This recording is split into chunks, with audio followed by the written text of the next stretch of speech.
साझा करने के लिए। संसद में बजट सत्र में राष्ट्रपति के अभिभाषण पर धन्यवाद ज्ञापन पर बोलते हुए कांग्रेस सांसद और लोकसभा में नेता प्रतिपक्ष राहुल गांधी ने केंद्र सरकार पर जोरदार प्रहार किया। राहुल गांधी ने चीन को लेकर कई ऐसे दावे किए जिस पर लोकसभा में जमकर हंगामा हुआ है।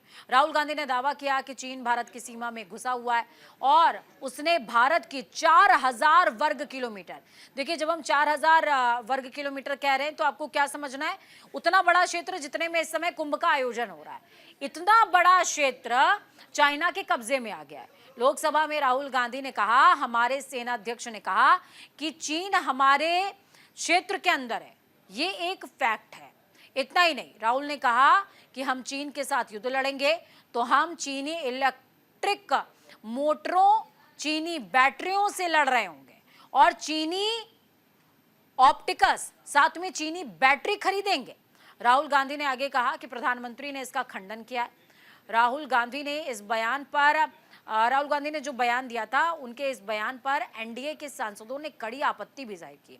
स्पीकर ओम बिरला ने भी राहुल गांधी को कहा कि उन्हें इस तरह के दावे के बारे में पहले तथ्य पेश करना चाहिए, उसके बाद बोलना चाहिए। And the Prime Minister has denied it, and the army has contradicted the Prime Minister. It's true. The Prime Minister has denied it.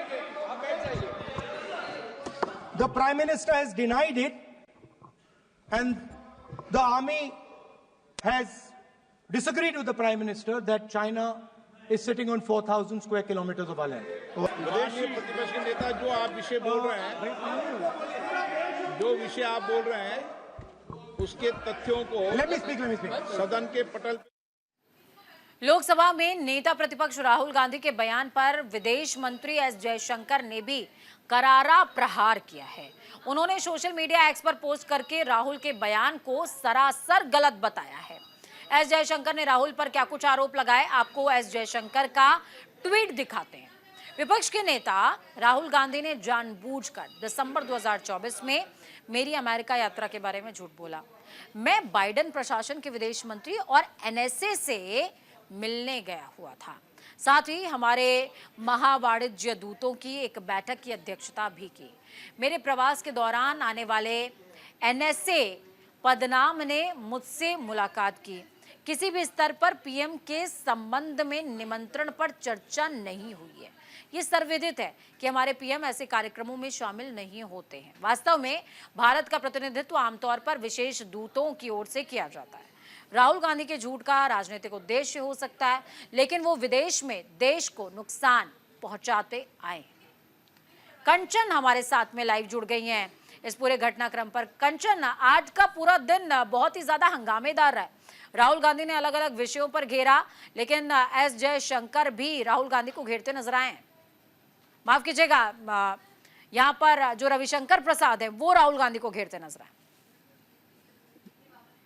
जी पूजा, बिल्कुल। देखिए, आज राष्ट्रपति के अभिभाषण पर धन्यवाद प्रस्ताव में राहुल गांधी ने जो ओपनिंग स्पीच अपनी, क्योंकि वो नेता विपक्ष है लोकसभा में, तो उन्होंने अपनी स्पीच दी। 45 मिनट उन्होंने जो है अपनी बात रखी और तमाम मुद्दों को लेके, चाहे वो देश की सुरक्षा का मामला हो या तमाम मेक इन इंडिया की बात, जो प्रधानमंत्री का एक प्रोग्राम था उसके बारे में बात की। तमाम तरीके की बात ही नहीं की केवल, बल्कि उन्होंने एक किस तरीके से आगे देश को बढ़ाया जा सके और क्या क्या योजनाएं होनी चाहिए, कई चीजों पे तारीफ भी की तो कई चीजों पे सरकार को लेके घेरा भी। मुस्कुराते हुए कई बार नजर आए कि प्रधानमंत्री को घेरते हुए राहुल गांधी नजर आए। जिस तरीके से एस जयशंकर को लेके उन्होंने अपने भाषण में टिप्पणी की कि एस जयशंकर को भारत सरकार ने पिछले साल विदेश भेजा ही इसलिए था ताकि वो जो है ट्रंप का एक निमंत्रण प्राप्त कर सके। तो एक बड़ी टिप्पणी उन्होंने की है जिसको लेके अब जो राजनीति है वो गर्मा गई है।